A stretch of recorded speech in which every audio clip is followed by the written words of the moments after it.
How's it going, everybody? I'm back for another video again. Uh, first of all, I want to say thank you and then Happy New Year to everybody that's watching this video right now. So today I was going to just do a quick tabletop video. I want to talk about something I recently got it back that I've been wanting to fix up over the years. Something that I have for about 2 years now. What you're looking at in front of you, this is the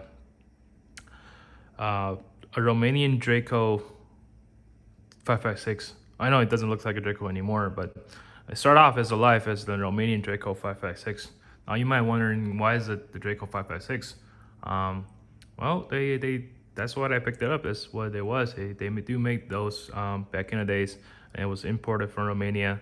Of course, now it has a new barrel, but it's also known as the official name is called the Romanian Champion or Cougar Romarms Champion 2007. I believe that's the year they started importing those, so they named the model as their Champion. They call it just Champion 2007. It was imported in the early 2000s, 2007, 2008-ish. Those were brought in at the time, but it's similar to their Wasser 3 or Star 3s because it's a 5x6. It takes the Wasser 3 mags, steel case mags. We can talk about the compatibilities in a sec, but anyways, it was brought in during that time, and Buddy bought one at a time, and then of course I picked it up for him because I wanted to just to have a 5x8 AK and something short too, because it was like a 12-inch barrel. Now, but that gun, after I got it, I shot the first time. It was giving me quite a bit of problems. It will have failure to eject. So usually what I shoot it every couple rounds, I would get a case stuck in the chamber, especially steel cases, because those case don't expand. The steel don't expand like brass do. So when after explosion they don't expand. They hold up all the room in the chamber, and they gets a little hard to extract, especially if you have a weak extraction. Now the gun itself is super overgas as well. For that caliber, I believe they might have drilled the gas port way too big for that caliber. I was getting spin cases thrown out at about 1:30, 2 o'clock positions right in front of me, and it's flying way to the moon. Just not normal. And then I don't even have 7.62 guns that spin cases that far in that angle. So when I got it, I would try different ammos. I can't shoot. Steel case is a big no-no because it will leave the sticky chamber casings in there. And I tried just some regular XM 193. It was a little too hot for it. That's when it was during Al's weight to the space. Then I go back down to just a standard 223. I bought some from my local ammo supplier, Supervel. They had some really nice ones. I tried those out. I was doing a little better. It's of course I also tried like a PMC 223. Those things to work just fine too. But it still happens, but a lot less often, where it's a little more shootable. So I decided to take it to the match to try it out.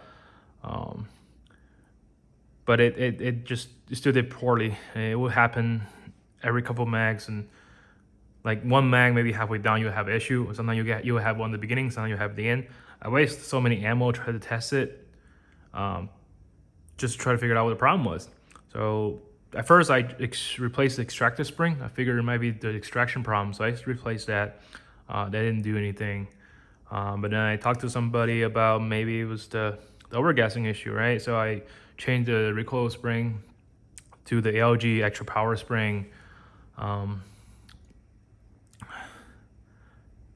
That of course replace that, and also the ALG hammer spring just replaced it at the same time, so they will give a little more resistance for the bolt to travel back. But it helped a little bit, but it still happens. So I had a lot of people looked at it. I had John, the M13 headspace did, checked it out. He couldn't figure out what the problem was. The headspace was good, it was tight. I asked some other buddies at the range, and they worked at the range. They been working with AKs for many years, and they looked at it. They couldn't tell what the problem was. Everything seems normal. There's any wears that shows any sign of malfunctions or any sort, but it just won't run. So I kind of just gave up on it at that time. After I took it back from that the match that I did and I was cleaning it, the last time I shot it, I was cleaning it. That's where I found the problem. So what is the old barrel? Of course, it was a 12-inch barrel. It's not this anymore. This is a new barrel we put in. I would cleaning it. I would grab the gun and I would just kind of. I felt this weird movement. So I was grabbing it. I was taking it apart and I was like holding on the gas block, and then I was like, "Why is it moving?" The barrel was moving. I can see the barrel pin was wiggling. It was the solution that I put in to clean the barrel or clean the chamber. It was leaking out of here. Like you can see it's coming out, and I was shaking it, and I was like, wait a minute, that doesn't look good. Here, I see if I can put in that footage. I actually have it on my phone, if you can see it.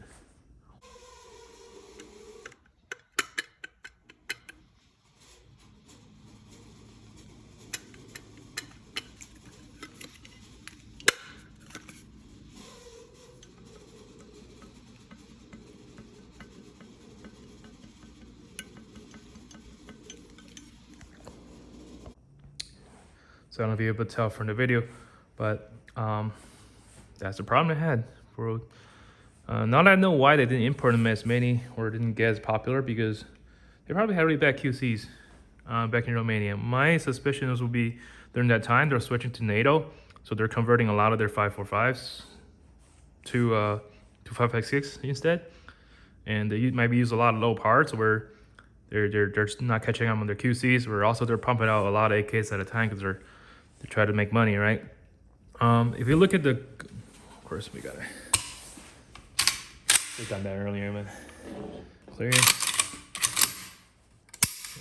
Yeah. The bolt, I can see it, but I don't want to take it apart, but because I can without taking this thing off. But anyways, the bolt looks very similar to AIM 74. So I feel like they might have just used AIM 74 parts and made these. But anyways, they were probably had really bad QCs, and the barrel is way too short for to handle the caliber. You're not getting a lot of spinning out of the barreling. It's a 12-inch barrel. I don't even know what twist rate that is. Probably 1/7, but whatever. You know, it's the accuracy probably shits. The people that I talked to that had these guns, one of the guys I've been talking to for a long time, he has for a while, and he used it quite some time now. His runs just fine. He has no issues. Maybe some gassing issues because they're over gas, but he put a KNS piston in it and that fixed it. But he's still getting pretty bad accuracies out of that barrel. But you know, for what he was looking for, it's short little gun, fun to shoot. Of course, he's suppressive with the KNS piston. It runs great. His is fine. Another person that I talked to, he had his for years. He never had issue with his either, with his original barrel. I just happened to be unlucky, so I got the one with the crappy barrel. It was badly fit into the trunnion probably. It was way undersized. So I decided to pull the barrel, put a new barrel in. Big thanks to John M13 Industries for helping me out get this guy repaired. I ordered a barrel for him, Arms America. This is the Roscoe barrel, nitrided, not chrome line. We cut it down to 14.5 and pin and welded the JMac Chemo 360. Just something that this is the one I had on the old barrel, so I was able to salvage it and take it off and put it on the new barrel and pin and weld it, and it makes perfectly 16. Of course, since I'll be taking off the barrel and then all the components on it, I want to take advantage of it. So at that time, I saw some posts from M13. They were doing work with the Occam Defense adjustable gas block. This came in, I believe it was last year, or yeah, about last year, I believe. Well, the year before now, because we're in 2024. So it was in 2022. Late 2022, I saw some posts where these are being used, and that looked pretty neat. And I figured, hey, we're taking out the barrel. I mean, the gas block, go back gas block, anyways. Let's just get one of these to try. You know, one stone, two birds, right? Of course, originally I was going to put a KNS piston in it because it went from a 12-inch barrel with the shorter gas system, because I had the Draco size piston. I had to take out the piston anyway, so I'll put a new piston for AKM's length piston, a standard length. So I figured I'll just get a KNS piston and put it on there while we're working on it. But then I saw this, so this is installed. I wouldn't need a KNS anymore. I just put a standard one, and it worked out just fine. Of course, this is really neat. I believe there's a few videos on YouTube now that has a click hole, and he has it on his M90. So he's able to adjust the gas settings without going to the inside of it. You could just do it on the fly. Of course, you want to make sure it's safe. A couple settings. The only thing I tucked in my head right now that I have has a similar setting will be my Brent 2 and then my Brent 805. Those had the same style, adjustable gas in the front. So that's pretty cool. Of course, moving back, we have, since I'll be taking out the barrel, removing the side block, I figure, let me give it a try to KOP. The SaberWorks KOP mount, the Kalashnikov, I don't know what it stands for. Optic modular? No. Kalashnikov optic. Oh, my bad. I don't even remember what it stands for, but I know it's the SaberWorks KOP. But anyways, this is the sight block, so it replaces your factory sight block, and then the top portion you had to put a mount on there, otherwise it'll just be blank. This is also the little pin that holds down your gas tube. Just push right out. Yeah, this little pin has a little detent on it, and it's pretty rock solid. To put it on, I had to hammer it in a little bit, tap it with a mallet because it's really tight, which is you want it to. Of course, when you take it off and put it back in, they hold zero because of how tight it is. And I got the long rail version of it. Reason why being is because I wanted to try put on one of those Premier Arms Micro Prism 3X where they had the cantilever mount where it's gonna come out about here. Hopefully it does. I don't know yet. I'm about to order one and try it out, see if it'll even give me the length for my eyes to see it, because it needs a little bit of an eye relief, right? So, but if not, I might go back to the short rail, just use a red dot. So right now, I order a long one, so I'll be able to try it. I made with that new mount will be coming right here, so if I put my face here, I'll be able to see just enough for magnification. The reason why I'm being is because now that I have a longer barrel, I kind of want to push out a little further in distance. So maybe with the 3X or 5X, I can just take a little further, you know, especially with that caliber. Of course, the back here, it's a 5.5 trunnion. Now, when I bought this gun, the trunnion was already converted. My buddy who owned it, he had converted them many years ago when Rifle Dynamics was still doing custom works. So he hadn't done the trunnion conversion, and also they Cerakoted. But this is not the color anymore. I spray painted like 2 times now because I didn't like the color he did. But they did a Cerakote, they did a conversion. But it's funny how nobody ever found out the issue that they had. He has, but I guess he never really shot it that much, and he only shot brass case ammo, so it wouldn't be that much noticeable. But maybe that's the reason why he wanted to sell it. But yeah, I mean, got a good price, and it's a rare gun. You don't see these very often. Funny, in the recent brace ban they announced last year, this gun was on their example as example in their memos for an ATF. Out of all the Draco or short gun they could have used, they used this guy. But like, how often do you see one of these, right? So I was looking through the paperwork, their memos, reading through it when they announced the brace policy, and I was ruling whatever, and I was reading it, and I saw it. I was like, wait a minute, I've seen that. Anyways, so these guns, they do take the Wasser 3 mags, your standard Romanian steel case ones, also the German Wigger mags. I had one, I just had one, and it looks the same, but it's a lot smoother. But I think Romania might have copied the Germans and made it. But anyways, that takes that mag. Of course, it loves this any 545 mags. Of course, you had to use the conversion mag. I used the pod arm conversion followers, and they runs great. Of course, you can try that. It locks in, but it looks a little short. Looks like almost like a tanker mag, right? And then, of course, this, yeah, like 74. This is just for fun, but it works. So I kind of use them both.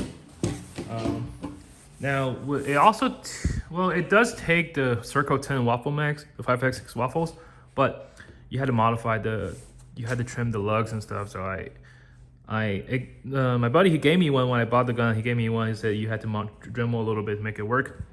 But it was giving me problems too. A lot of feeding or distracting and feeding issue came from the mag as well. So I just stopped using those waffles. No, so I sold my 106F. So I no longer have those mags. I just sold it with the gun. But so that's okay because this gun doesn't like those mags anyways. And of course, if I have tons of them, but I had to modify all of them too to be able to make it work. So that's okay. But today I just found out, I just decided to give it a try right before I made this video, and I was pretty surprised that these do work. So this is the barrel mags, the translucent barrel mags in 5.56. They rocks right in. So I haven't tried to shoot with it, but as far as for inserting it, there's no trouble. It's like it went right in. See? A little wiggle, but you know, it actually looks kind of nice too. I tried the WBP ones too. Those ones don't work. Those ones are a little thick to fit in, so you had to Dremel. But these, they went right in.